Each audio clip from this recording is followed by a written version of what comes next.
Thanks so much. Super exciting event. Lots of energy. I'm really excited. The mantra in the Perk office is any testing is better than no testing. And that comes with a pretty sort of hefty caveat that the more rough and ready or DIY your testing, the more carefully you need to handle the findings that come from that testing. But whatever the case, you'll always learn something doing testing. So what I'm going to do is give you sort of just a whistle-stop tour of 5 ingredients for effective and efficient testing. Most of them, they all come from this guide on testing that we produced earlier this year. Most of the insights come from a sort of badass collective of women I work with at PERC. So I am very much a sort of pale male, increasingly stale representative of a much more interesting organisation.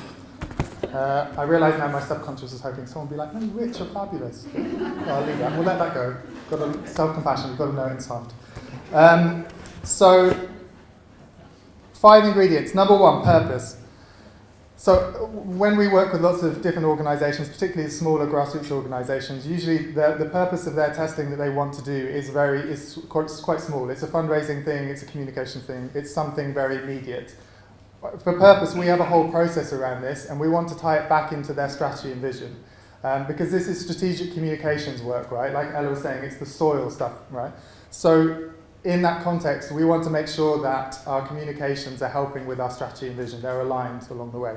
So usually what you're thinking about is changing values, beliefs, opinions, things like that. And out of the back of that, hopefully you'll come out with a research question that will help guide what you're measuring. And you'll come out with some hypotheses for how to sort of meet that research question. So by way of example, the Framing the Economy project, which was a collaboration between NEON, the New Economy Organisers Network, the New Economics Foundation, the Frameworks Institute, and PERC, in this lovely little thing. I'm basically just going to be showing you lots of little shameless plugs. Through the Framing the Economy project, much as Nikki was saying earlier, the key insight from the first part of the research was that there was enormous amounts of fatalism around the possibility of changing the economy for the better. So the research question that came out from that was, what will reduce people's fatalism about the possibility of the economy changing for the better? And some of the hypotheses that came out from that were talking about the problem a lot less and talking about solutions more will help. Great, straightforward. Some of them were more specific though, so through some other research we did, we had a hypothesis that a sort of recoding or reprogramming the economy metaphor would help shift people.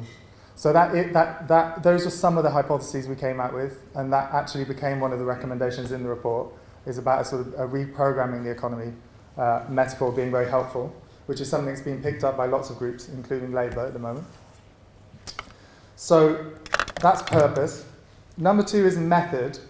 I can talk more about method in the breakout groups if people are interested. Needless to say, there's a huge range of methods that you can use. Everything from picking up the phone and calling some of your friends that don't work on the issue you work on, don't work in civil society, maybe come from different backgrounds. If some of you are thinking, I don't have any of those friends, you do. Just think, you know someone that's not like that.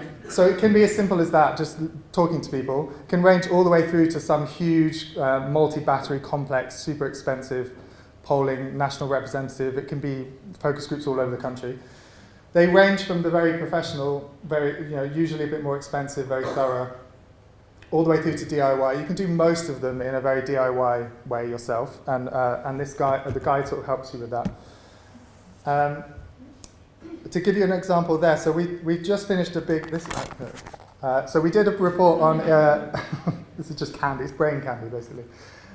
We did a big project on LGBTI equality across Europe, and we worked with several different organisations around Europe. One of them was the Lithuanian Gay League, and they're an amazing bunch of activists, probably need a rename maybe, Lithuanian Gay League.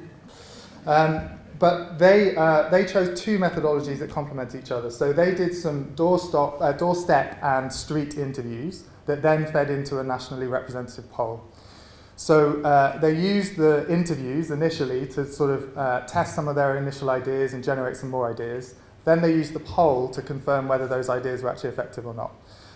But they also had other reasons for picking those methodologies. So they knew that some of their campaign work coming up involved doorstep and street interviews. So they wanted to use those to sort of build confidence amongst their staff team and volunteers. And also they'd never done any polling survey work, and they knew that that would benefit some of their other program work, being able to understand how to put together robust surveys, which is this whole art form. There's enormous books written on it. So you can pick your methodologies in relation to how low cost they are, but you can also pick them in terms of your other work and your wider strategy. So that's method. Number 3 is message. I guess the frames you're actually testing, the content. There'll be a whole creative process around that, usually, or it might just be one person sitting in a room writing it in your head office. But whatever happens, the most important thing for the testing phase is to try and standardize, and that's particularly important for quantitative. The more quantitative the testing you're doing, the more you have to standardize what you're testing. And to give you a terrible example of this, it's all being filmed, isn't it? But I was at the TUC a couple of years ago, and just after Brexit, they had done some polling with sort of a movable middle group, some people that they thought they would like to try and move in order to reduce, in order to change public mood and reduce stigma against migrants and refugees. And they tested 2 different messages, and it was written text. One of the messages was about twice as long as the other, so that was the first thing I was looking at. There's just a lot more information inside the message. One of them was very emotive, the other one wasn't. One of them had a whole series of historical events relating to the British Empire, some of which will have been known by people, some of which probably wouldn't. One of them was just better written than the other one.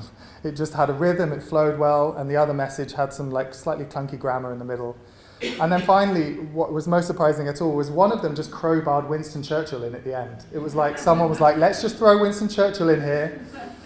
And so they tested those 2 messages, and the obvious problem is that you don't know what's doing what within those messages. And if it's a poll, you don't get to ask and talk to all the people that filled the poll out and said like, hey, did you like the historical events and not like Winston Churchill? Or so you have to try and isolate your variables. That's what psychologists would talk about. So you have to standardize as much as possible if it's quantitative. That's why I generally prefer qualitative stuff, things like focus groups and the narrative workshops that have been talked about, because you get a sense of how people are thinking about it, why they're thinking what they're thinking, not just what. We've been way too obsessed, I think, for too long about just what people think, not how they get there. So that's message. Number 4 is audience. There's lots of different ways of cutting audiences, sort of looking at different demographics and everything. I guess, from my impression, the larger organizations in our movements probably segment too much, and maybe the smaller organizations, because of lack of budget, don't tend to think about that at all. But there's some sort of happy medium where you're looking at broad groups, but you're not getting too specific, unless your actual purpose is very, very specific. So another LGBTI organization, this time in Slovenia, Lega Bitra, they had done a lot of desk research as to what was available from things like the European Social Survey and from universities in Slovenia. And so they knew that they were really, it was a series of referendums coming up, and they knew that they wanted to speak to 30 to 45-year-olds who were sort of undecided about LGBTI rights. So when they ran their focus groups, so they ran some with a local university in a really budget way, where people literally met in living rooms, and so they did it very low cost. They also did some professional ones with an agency. When they ran those, they screened out people under 30 and over 45, and then they asked any potential participants some questions from the European Social Survey about their attitudes to LGBTI people. And at that point, they excluded strong supporters and strong opponents, and so they got to that middle group. So audience is important to think about who do you most want to talk to. And the final part, number 5, is analysis. So the cheap way to actually analyze your results is to find a friendly university professor or department or postgraduate. And this happens a lot in our work. They're increasingly, as higher education in the UK changes, academics are looking for impact. If they're not commercially minded, they are looking for civil society impact, because that's part of the framework now. So finding academics you can work with to do some of that analysis is super great, and they can involve it, they can sort of use it in their research. The other way is, particularly in the larger organizations, identify people in your organization who already have those skills. They might need refresher training, but there's a lot of people with social science skills in a lot of the larger organizations, and you can bring some of that expertise in-house. And just a word of warning on working with agencies, I guess. So there are a lot of agencies that will analyse the results for you. If it's a big polling company, they will analyse the results. Same with focus group agencies and various others. Often those agencies they're slightly more commercially minded. Most of their clients are from the commercial sector, and that brings with it, I think, generally they're sort of a slightly more transactional, slightly more short term. And often we're thinking about non-transactional stuff, more transformational stuff, and also longer term thinking.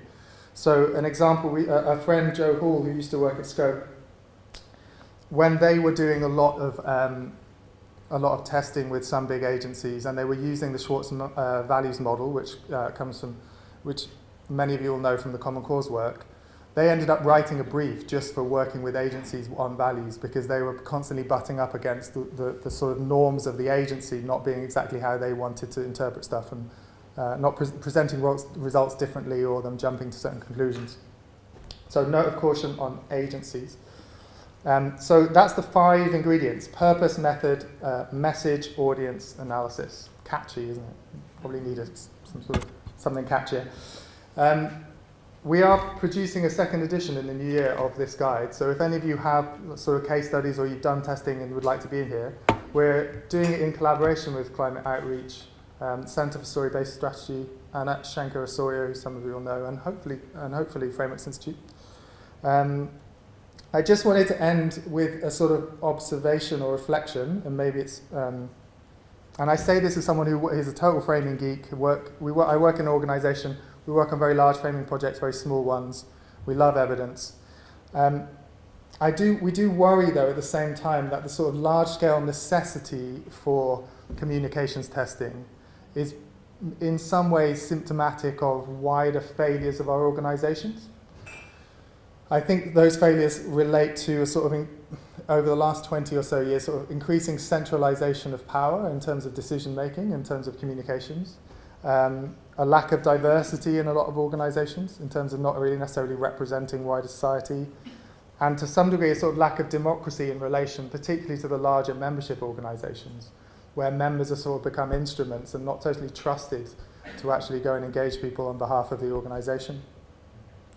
So to take the TUC as an example, in that meeting one of the trade unionists spoke up and said, I don't really understand why as the TUC we need to be giving YouGov and Ipsos Mori tens, hundreds of thousands of pounds a year to find out what people think, when we have a membership that represents millions of Britons. We're like 2 or 3 steps away from every Briton in the UK.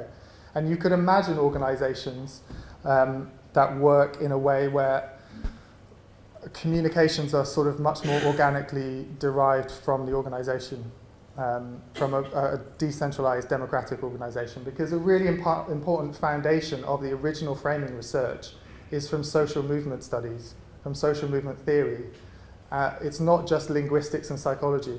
A lot of framing research was done looking at how social movements, through their infrastructure and through their community practices, generate different ways of telling stories, new narratives, different ways of thinking. So I guess what I'm saying is that I wonder about a tension sometimes between the sort of empiricism of some of the big framing projects that I've worked on and actual movement building. Because what happens when a big funder and a big NGO decide on the framing strategy of a movement and the grassroots don't agree? They don't, what do we do at that point? What techniques do we have?